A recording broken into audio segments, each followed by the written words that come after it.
एक देश है जिसे सिकंदर ने जीता पर वो खुद फारसी हो गया, जिसे मंगोलों ने जलाया पर उसकी राख से फिर शहर उगे, जिसे अरब बदलने चले पर उसने अरबी सभ्यता को अपना रंग दे दिया। हर विजेता आया, हर विजेता गया, पर रहा तो वो सिर्फ देश ईरान। यह कोई देश नहीं है, ये एक जिद है, पत्थर की, आग की, इंसान की। आज हम उस जिद की कहानी सुनेंगे। जब रोम नहीं था, जब यूनान एक छोटी सी बस्ती था, जब मक्का में सिर्फ रेत थी, तब जाग्रोस की पहाड़ियों के नीचे एक औरत मिट्टी के बर्तन पर कुछ लिख रही थी। ये एलामाइट्स थे। तीसरी शताब्दी ईसा पूर्व में अपनी लिपि, अपनी भाषा, अपना ईश्वर। ये मेसोपोटामिया की सभ्यताओं से व्यापार करते थे और जरूरत पड़ने पर युद्ध भी। फिर मध्य एशिया से आए आर्य। उनके पास थे घोड़े, रथ और थी एक पुरानी रहस्यमयी आग। इस मिलन से एक नई दुनिया बनी, जिसे दुनिया बाद में कहेगी फारस, और जो खुद को कहते थे ईरान, यानी आर्यों की भूमि। 559 ईसा पूर्व एक लड़का राजा बनता है। उसका नाम था कुरोश। दुनिया उसे जानती है साइरस महान के नाम से। उसने एक साम्राज्य बनाया, इतना बड़ा कि उस वक्त की दुनिया का आधा हिस्सा उसके नाम था। मिस्र से भारत की सीमा तक, अनातोलिया से मध्य एशिया तक। पर साइरस की असली ताकत उसकी तलवार नहीं थी। जब उसने बेबीलोन जीता, उसने गुलामों को आज़ाद किया, मंदिर वापस कर दिए, यहूदियों को कहा जाओ अपने घर लौट जाओ। उसने एक मिट्टी के बेलन पर लिखवाया, मैं किसी को उसका धर्म छोड़ने पर मजबूर नहीं करूँगा। हर इंसान को अपनी भाषा में जीने का हक है। यह दुनिया का पहला मानवाधिकार घोषणा पत्र था। आज यह वेलन यूएन के हेडक्वार्टर में रखा है, सम्मान के साथ। जरा सोचिए, 2500 साल पहले एक फारसी राजा ने जो बात की, आज दुनिया उससे सीख रही है। साइरस के बाद दारियस महान ने शासन संभाला। उसने जो किया, उसके बिना बड़े बड़े साम्राज्य टूट जाते हैं। प्रशासन, कर व्यवस्था, सड़कें, कानून, और बनवाया पर से पुलिस, वो शहर जिसे देखकर दुनिया थम जाती थी। फारसी साम्राज्य की ताकत और सुंदरता का प्रतीक। 330 ईसा पूर्व मकदूनिया से एक नौजवान चलता है, आंखों में आग, दिल में सपना, जिसका नाम था सिकंदर महान। उसने फारसी सेना को रौंदा, एक के बाद एक शहर गिरे, और फिर उसने जो किया वो इतिहास कभी माफ नहीं करता। पर से पुलिस चला दिया। वो खूबसूरत शहर जिसे बनाने में 100 साल लगे थे, एक रात में राख हो गया।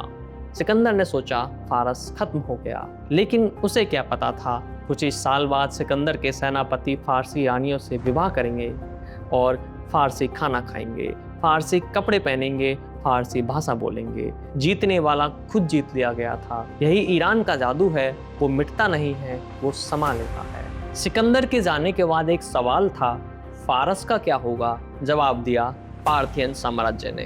5 सदियों तक रोमन साम्राज्य से लोहा लिया, बार बार धूल चटाई, और फिर 224 ईस्वी में आए ससानिड राजा शापुर प्रथम ने वो किया जो इतिहास में शायद एक बार हुआ। रोमन सम्राट वेलेरियन को जंग के मैदान में पकड़ लिया, जीवित जंजीरों में।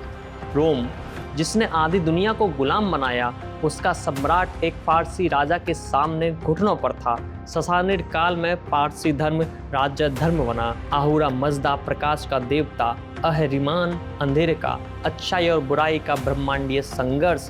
बाद में यहूदी, ईसाई और इस्लाम सभी के विचारों में उतरा। आग जो ईरान ने जलाई, उसकी रोशनी आज भी दुनिया के धर्मों में है। अब बात करते हैं 636 ईस्वी की। अरब के रेगिस्तान से एक नई ताकत उठी थी, इस्लाम। अल कादिसिया के मैदान में अरब मुसलमानों ने ससानिड साम्राज्य को हरा दिया। ईरान में इस्लाम आया। मिस्र बदल गया, सीरिया बदल गया, इराक बदल गया, पर ईरान ने इस्लाम को अपना लिया, पर अपनी आत्मा नहीं दी। उसने बोला अरबी में, पर सोचा फारसी में। वो पढ़ा कुरान, पर याद किया रुस्तम और सौराब को। फारसी भाषा इस्लामी दुनिया की साहित्य और प्रशासन की जबान बन गई। और फिर सन 1010 में एक बूढ़े कवि ने अपनी कलम उठाई। नाम था उसका अबुल कासिम फिरदौसी। 30 साल, 60,000 शेर, एक भी अरबी शब्द नहीं। उसने लिखी शाहनामा, राजाओं की किताब। यह सिर्फ किताब नहीं थी, यह एक देश का आत्मसम्मान था, कागज पर लिखा हुआ अमर। आज भी ईरानी बच्चे शाहनामा पढ़ते हैं, आज भी शादियों में उसके शेर गाए जाते हैं। फिरदौसी ने ईरान को बचाया, तलवार से नहीं, शब्दों से। 1219 ईस्वी में एक तूफान आया जिसका नाम था चंगेज खान। निसापुर, जहां उमर खयाम ने रुबाइयाँ लिखी थी, वहां के हर इंसान को मार दिया गया, कुत्ते और बिल्लियों को भी। मर्व, जो उस वक्त दुनिया का सबसे बड़ा शहर था, एक हफ्ते में राख हो गया। बगदाद, जहां दुनिया का सबसे बड़ा पुस्तकालय था, किताबें दजला नदी में फेंक दी गईं। कहते हैं नदी का पानी स्याही से काला हो गया। फिर आया तैमूर, उसने इंसानी खोपड़ियों की मीनारें बनाई। ऐसा लगा ईरान अब नहीं उठेगा, पर ईरान उठा, क्योंकि जो आग पत्थर के भीतर होती है वो बाहर की बाढ़ से नहीं बुझती।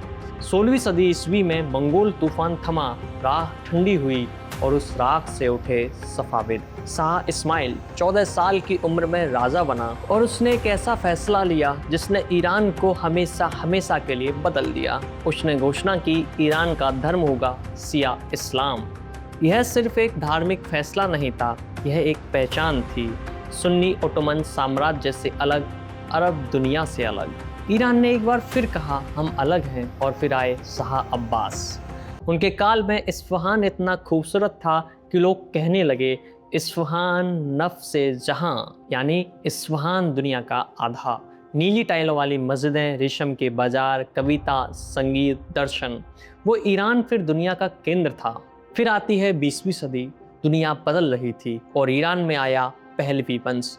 रजा शाह पहलवी ने कहा, ईरान को आधुनिक होना है। सड़कें बनी, यूनिवर्सिटियां खुली, उद्योग लगे, बुनियादी ढांचा बना, महिलाओं को वोट देने का अधिकार मिला। तेल की दौलत, तेहरान में पश्चिमी रौनक थी, पर इस चमक के पीछे एक अंधेरा था। सवैक, शाह की गुप्त पुलिस, असहमति की कोई जगह नहीं थी। सवाल पूछना जुर्म था और विरोध करना गुनाह। बाहर से चमकता हुआ, भीतर से खोखला, वो आग जो ईरान के भीतर हमेशा जलती है, वो धधकने लगी। 1 फरवरी 1979, तेहरान का हवाई अड्डा। एक बुजुर्ग उतरा, सफ़ेद पगड़ी, काली दाढ़ी, आंखों में एक अजीब शांति। 15 साल निर्वासन में रहा था, पेरिस में बैठकर टेप रिकॉर्डर पर बातें की थी। वो टेप ईरान में बिकी, लाखों लोगों ने सुनी। Ayatollah Ruhollah Khomeini. उसके उतरते ही तेहरान की सड़कों पर लाखों लोग थे। शाह जा चुके थे, राजशाही खत्म हो गई, ईरान इस्लामी गणराज्य बन गया। दुनिया हैरान थी, इतिहास हैरान था। एक राजा को बिना परमाणु बम के, बिना किसी बड़ी फौज के, सिर्फ जनता की ताकत से उखाड़ फेंका गया। इस क्रांति ने न केवल ईरान बल्कि पूरे मध्य पूर्व की रणनीति बदल दी। क्रांति की स्याही सूखी भी नहीं थी कि सद्दाम हुसैन ने ईरान पर हमला कर दिया। 1980 में इराक ने सोचा, नई सरकार कमज़ोर है, मौका है। 8 साल का युद्ध हुआ, 5 लाख से ज़्यादा मौतें हुई, रासायनिक हथियारों का इस्तेमाल हुआ, बच्चों की लाशें गिरी, ईरान झुका नहीं। फिर आया परमाणु विवाद। अमेरिका, यूरोप और इजराइल सब एक तरफ, प्रतिबंध लगे, डॉलर का गिरना, महंगाई, आम इंसान की तकलीफ। पर ईरान बोला, हम नहीं झुकेंगे, क्योंकि ईरान ने हमेशा यही किया है। विजेताओं को देखा, उन्हें थका दिया और खुद खड़ा रहा। अब आते हैं सितंबर 2022। महसा अमीनी, उम्र 22 साल, तेहरान में आई थी। पुलिस ने पकड़ा, हिजाब सही से नहीं था और वो वापस नहीं लौटी। पुलिस हिरासत में उनकी मौत हो गई। ईरान की सड़कों पर आग लग गई, औरतें निकली, बाल काटे, हिजाब जलाए, एक नारा गूंजा, जन, जिंदगी, आज़ादी, वुमेन, लाइफ एंड फ्रीडम। यह सिर्फ विरोध नहीं था, यह ईरान की सबसे पुरानी आवाज़ थी। वही आवाज़ जो एलामाइट से शुरू हुई, जो साइरस ने सुनी, जो फिरदौसी ने लिखी, जो मंगोलों के बाद भी नहीं मरी। वो आवाज़ आज भी जीवित है। इतिहास की किताबें बताती हैं, साम्राज्य आते हैं जाते हैं। एकेमेनिड गया, सिकंदर का साम्राज्य गया, पार्थियन गए, ससानिड गए, मंगोल गए, सफाविद गए और पहलवी गए, पर ईरान नहीं गया, क्योंकि ईरान कोई राजवंश नहीं है, कोई सरकार नहीं है, कोई नक्शे पर खींची हुई लकीर नहीं है। ईरान एक आग है वो आग जो जरथुस्त्र ने जलाई, जो साइरस ने फैलाई, जो फिरदौसी ने शब्दों में रखी, जो महसा की आंखों में थी और जो आज भी चल रही है। अगर ये कहानी आपके दिल को छू गई तो एक काम करें, किसी एक इंसान को ये वीडियो भेजें, क्योंकि इतिहास की सबसे बड़ी ताकत याद रखना है। सब्सक्राइब करें, बेल आइकन दबाएं और मिलते हैं अगली कहानी में। धन्यवाद, नमस्कार, जय हिंद, जय भारत।